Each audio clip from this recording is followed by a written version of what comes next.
মধ্যপ্রাচ্যের আকাশে আবারও ঘনিয়ে এসেছে যুদ্ধের কালো মেঘ। যুক্তরাষ্ট্রের সাম্প্রতিক সামরিক অভিযানের পর পুরো উপসাগরীয় অঞ্চলে নতুন করে ছড়িয়ে পড়ছে উত্তেজনা।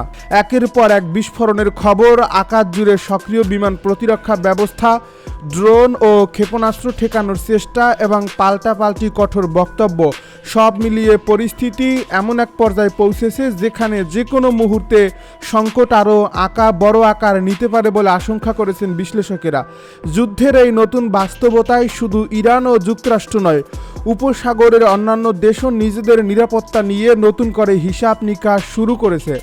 স্থানীয় ও আঞ্চলিক বিভিন্ন গণমাধ্যমের খবরে দাবি করা হয়েছে, যুক্তরাষ্ট্রের তৃতীয় দফার সামরিক অভিযানের পর ইরানপন্থী সামরিক বার্তার প্রভাব গোটা অঞ্চলে ছড়িয়ে পড়ছে। বিশেষ করে সংযুক্ত আরব আমিরাতের আকাশে বিস্ফোরণের শব্দ শোনা যাওয়া এবং বিমান প্রতিরক্ষা ব্যবস্থা সক্রিয় হওয়ার খবর দ্রুত আন্তর্জাতিক সংবাদ মাধ্যমের নজর কেড়েছে। যদিও এসব ঘটনার প্রকৃত কারণ এবং ক্ষয়ক্ষতির পরিমাণ নিয়ে এখনও পূর্ণাঙ্গ ও স্বাধীনভাবে যাচাই করা তথ্য প্রকাশিত হয়নি, ফলে পরিস্থিতি নিয়ে নানা ধরনের জল্পনা কল্পনাও ছড়িয়ে পড়েছে। সংযুক্ত আরব আমিরাতের প্রতিরক্ষা কর্তৃপক্ষ জানিয়েছে, দেশের আকাশসীমা নিরাপদ রাখতে তাদের বিমান প্রতিরক্ষা ব্যবস্থা সর্বোচ্চ সতর্ক অবস্থায় রয়েছে।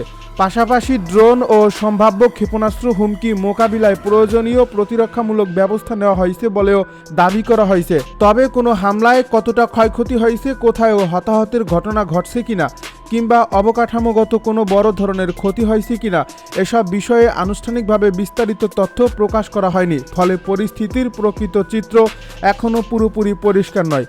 এই উত্তেজনার সূত্রপাত মূলত যুক্তরাষ্ট্রের সাম্প্রতিক সামরিক অভিযানকে কেন্দ্র করে বিভিন্ন প্রতিবেদনে বলা হয়েছে। ইরানের গুরুত্বপূর্ণ উপকূলীয় এলাকা এবং জ্বালানি অবকাঠামোকে লক্ষ্য করে নতুন করে অভিযান চালানো হয়েছে। ইরানের রাষ্ট্রীয় সংবাদ মাধ্যমের দাবি অনুযায়ী বান্দার আব্বাস, সাবাহার, সিরি দ্বীপসহ কয়েকটি গুরুত্বপূর্ণ উপকূলীয় এলাকায় বিস্ফোরণের শব্দ শোনা যায়। তবে এসব স্থানে হামলার প্রকৃত ক্ষয়ক্ষতি বা হতাহতের সংখ্যা সম্পর্কে এখন নির্ভরযোগ্য ও স্বাধীনভাবে নিশ্চিত কোনো তথ্য সামনে আসেনি। মার্কিন অভিযানের পর ইসলামিক রেভলিউশনারি গার্ড কর্পস বা আইআরজিসির পক্ষ থেকেও কঠোর অবস্থানের ইঙ্গিত দেওয়া হয়েছে। ইরানি গণমাধ্যমে প্রচারিত বিভিন্ন প্রতিবেদনে দাবি করা হয়েছে, উপসাগরীয় অঞ্চলে নিরাপত্তা ব্যবস্থাকে আরও জোরদার করা হয়েছে এবং কৌশলগত জলপথে নজরদারি বৃদ্ধি করা হয়েছে। একই সঙ্গে হরমুজ প্রণালীকে ঘিরেও বিভিন্ন ধরনের সতর্কতামূলক বার্তা সামনে এসেছে। যদিও এসব পদক্ষেপের পূর্ণাঙ্গ বাস্তবায়ন বা আন্তর্জাতিক নৌ পরিবহনে এর প্রকৃত প্রভাব সম্পর্কে এখনও স্পষ্ট ও স্বাধীনভাবে যাচাই করা তথ্য পাওয়া যায়নি। বিশ্বের অন্যতম গুরুত্বপূর্ণ সামুদ্রিক বাণিজ্য পথ হিসেবে পরিচিত হরমুজ প্রণালী দীর্ঘদিন ধরেই আন্তর্জাতিক রাজনীতির কেন্দ্রবিন্দু। বৈশ্বিক জ্বালানি সরবরাহের বড় একটি অংশ এই পথ দিয়েই পরিবাহিত হয়। এর ফলে এই রুটে যে কোনো ধরনের সামরিক উত্তেজনা শুধু মধ্যপ্রাচ্য নয়, বিশ্বের জ্বালানি বাজার, আন্তর্জাতিক বাণিজ্য এবং অর্থনীতিতেও বড় ধরনের প্রভাব ফেলতে পারে। আন্তর্জাতিক বিশ্লেষকদের মতে, পরিস্থিতি আরও জটিল হলে অপরিশোধিত তেলের দাম বাড়তে পারে এবং বৈশ্বিক সরবরাহ ব্যবস্থায় নতুন চাপ তৈরি হওয়ার আশঙ্কা রয়েছে। অন্যদিকে ইরানের রাজনৈতিক নেতৃত্ব থেকেও সাম্প্রতিক ঘটনাবলী নিয়ে কঠোর ভাষায় প্রতিক্রিয়া জানানো হয়েছে। দেশটির রাষ্ট্রীয় সম্প্রচার মাধ্যমে প্রচারিত বিভিন্ন বক্তব্যে যুক্তরাষ্ট্রের সামরিক পদক্ষেপের সমালোচনা করা হয়েছে এবং জাতীয় নিরাপত্তা রক্ষায় প্রয়োজনীয় জবাব দেওয়ার অঙ্গীকার পুনর্ব্যক্ত করা হয়েছে। একই সঙ্গে সাম্প্রতিক সংঘাতে নিহতদের স্মরণ করে প্রতিশোধের আহ্বান জানানো হয়েছে বলেও বিভিন্ন প্রতিবেদনে উল্লেখ করা হয়েছে। তবে এসব বক্তব্যের বাস্তব প্রতিফলন কী হবে তা এখন সময়ই বলে দেবে। উপসাগরীয় দেশগুলোর জন্য বর্তমান পরিস্থিতি অত্যন্ত সংবেদনশীল হয়ে উঠছে।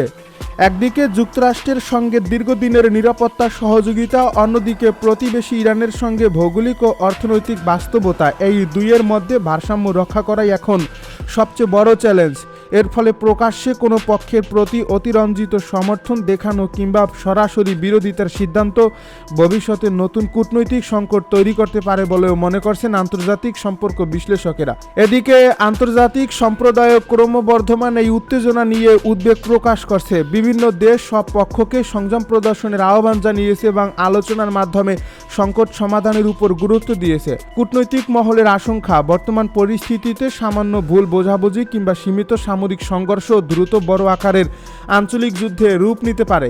বিশেষ করে উপসাগরীয় অঞ্চলে একাধিক দেশের সামরিক উপস্থিতি থাকায় যে কোনো অনাকাঙ্ক্ষিত ঘটনা নতুন সংঘাতের সূচনা করতে পারে।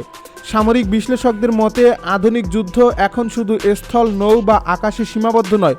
ড্রোন, দূরপাল্লার ক্ষেপণাস্ত্র, সাইবার হামলা এবং ইলেকট্রনিক যুদ্ধ একসঙ্গে ব্যবহৃত হওয়ায় পরিস্থিতি আরও জটিল হয়ে উঠেছে। এর ফলে যে কোনো একটি ঘটনার প্রকৃত চিত্র অনেক সময় সঙ্গে সঙ্গে স্পষ্ট হয় না।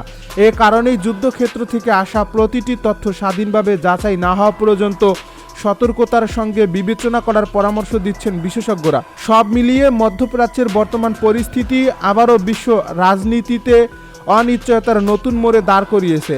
যুক্তরাষ্ট্রের সামরিক পদক্ষেপ, ইরানের কঠোর প্রতিক্রিয়া, উপসাগরীয় দেশগুলোর নিরাপত্তা উদ্বেগ এবং আন্তর্জাতিক কূটনৈতিক তৎপরতা সব কিছু মিলিয়ে এই অঞ্চলটি এখন অত্যন্ত স্পর্শকাতর অবস্থায় রয়েছে। ইরানের পক্ষ থেকে বারবার বলা হচ্ছে তাদের জাতীয় নিরাপত্তা এবং সামুদ্রিক সার্বভৌমত্বের সঙ্গে আপোষ করা হবে না। তেহরানের ভাষ্য অনুযায়ী বিদেশি সামরিক উপস্থিতি এবং তাদের ভাষায় উস্কানিমূলক কর্মকাণ্ড অব্যাহত থাকলে নিরাপত্তা নিশ্চিত করতে প্রয়োজনীয় সব ধরনের ব্যবস্থা নেওয়া হবে। ইরান আরও দাবি করছে তাদের বিরুদ্ধে যে কোনো আগ্রাসনের জবাব তারা কঠোরভাবেই দেবে। হরমুজ প্রণালীকে কেন্দ্র করে এই উত্তেজনা শুধু আঞ্চলিক নয় বরং বৈশ্বিক অর্থনীতির জন্য অত্যন্ত গুরুত্বপূর্ণ। কারণ বিশ্বের মোট সমুদ্রপথে পরিবাহিত তেলের একটি বড় অংশ প্রতিদিন এই পথ দিয়েই অতিক্রম করে। এর ফলে সামান্য অস্থিরতাও আন্তর্জাতিক বাজারে তেলের দামে বড় ধরনের প্রভাব ফেলতে পারে। ইতিমধ্যেই বাজার বিশ্লেষকদের একাংশ সতর্ক করে বলেছেন, পরিস্থিতি আরও জটিল হলে জ্বালানি ব্যয় বৃদ্ধি পেতে পারে এবং এর প্রভাব বিশ্বজুড়ে মূল্যস্ফীতির উপর পড়তে পারে। ওয়াশিংটনও এই পরিস্থিতি নিবিড়ভাবে পর্যবেক্ষণ করছে। মার্কিন প্রশাসনের পক্ষ থেকে দীর্ঘদিন ধরেই হরমুজ প্রণালী আন্তর্জাতিক নৌ চলাচলের জন্য উন্মুক্ত রাখার আহ্বান জানানো হয়েছে। যুক্তরাষ্ট্রের কর্মকর্তারা আগেও সতর্ক করেছিলেন এই গুরুত্বপূর্ণ নৌপথে যে কোনো বাধা বৈশ্বিক বাণিজ্যের জন্য বড় ঝুঁকি তৈরি করতে পারে। সাম্প্রতিক ঘটনা প্রবাহের পর মার্কিন প্রশাসনের ভেতরেও নতুন করে কূটনৈতিক ও সামরিক মূল্যায়ন শুরু হয়েছে বলে বিভিন্ন প্রতিবেদনে উল্লেখ করা হয়েছে। এর আগে যুক্তরাষ্ট্রের প্রেসিডেন্ট ডোনাল্ড ট্রাম্প মধ্যপ্রাচ্যের উত্তেজনা নিয়ে একাধিক মন্তব্য করেছিলেন। প্রকাশ্যে তিনি সংঘাত কমানোর কথা বললেও পর্দার আড়ালে বিভিন্ন দেশের সঙ্গে কূটনৈতিক যোগাযোগ চলছিল বলে বিভিন্ন আন্তর্জাতিক সূত্র জানায়। ইরান, কাতার, ওমান এবং পাকিস্তানকে ঘিরেও বিভিন্ন পর্যায়ে যোগাযোগের খবর প্রকাশিত হয়েছিল।